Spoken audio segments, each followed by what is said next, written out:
Welcome to North by Northeast. I'm Sarah Ferguson, and I visit with local food initiative founders of Rooted in Wyoming about the history and growth of their organization in Sheridan, Wyoming.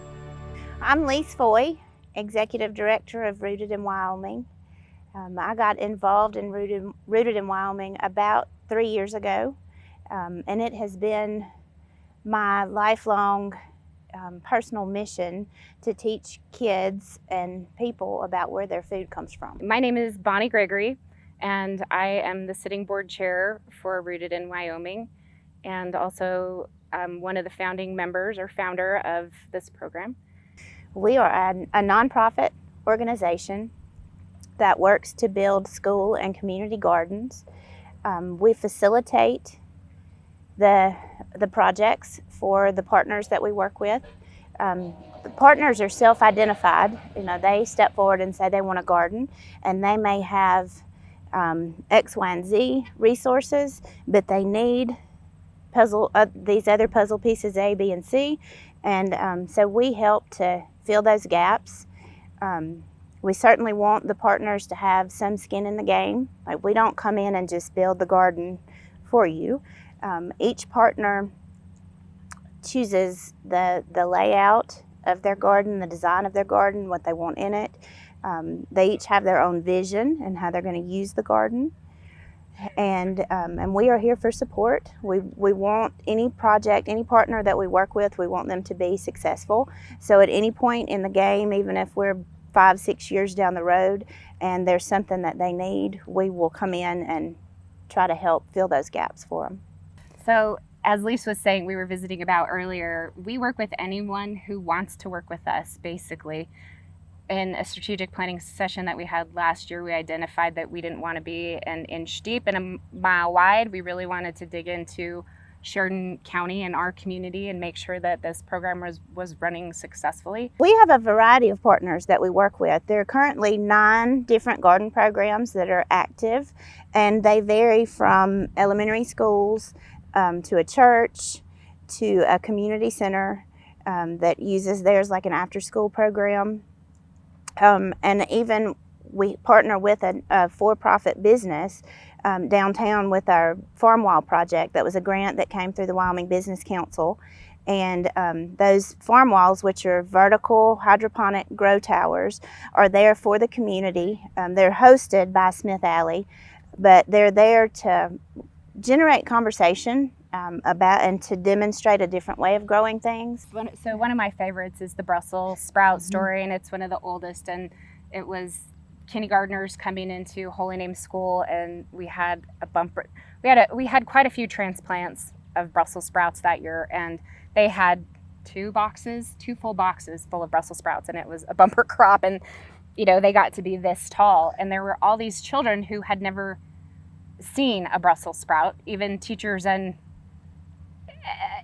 parents. I mean, they were like, oh, I didn't know it grew on this giant stalk. And the kids took them home. They had a Brussels sprout festival. Our board member, Mandy, is the Brussels sprout queen forever because she was the garden leader at that particular garden that year.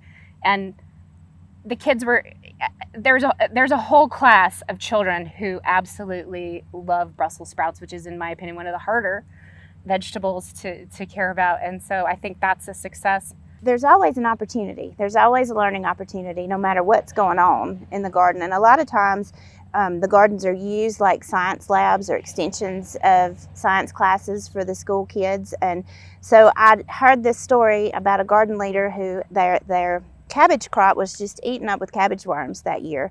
But instead of tossing those, they harvested the cabbage and they brought all of those heads into the classroom and cut them apart, and they could see the entire life cycle of the cabbage worm. So they had a little entomology lesson with that cabbage. So I think it's important to know that gardening is not just for the nutritional part of it.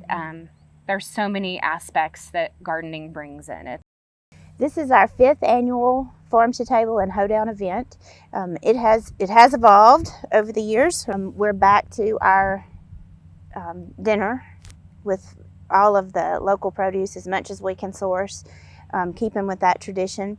And it's going to be at Born in a Barn this year. So we have an indoor venue in case that wind blows or it snows. We can close the doors and we can still have our event. But tickets went on sale today, August the 9th. It's $25 for adults, $10 for 12 and under. 3 and under are free. Those tickets are available on our website, which is rootedinwyoming.org. And we are keeping that online auction component with this, so kind of marrying those two this year.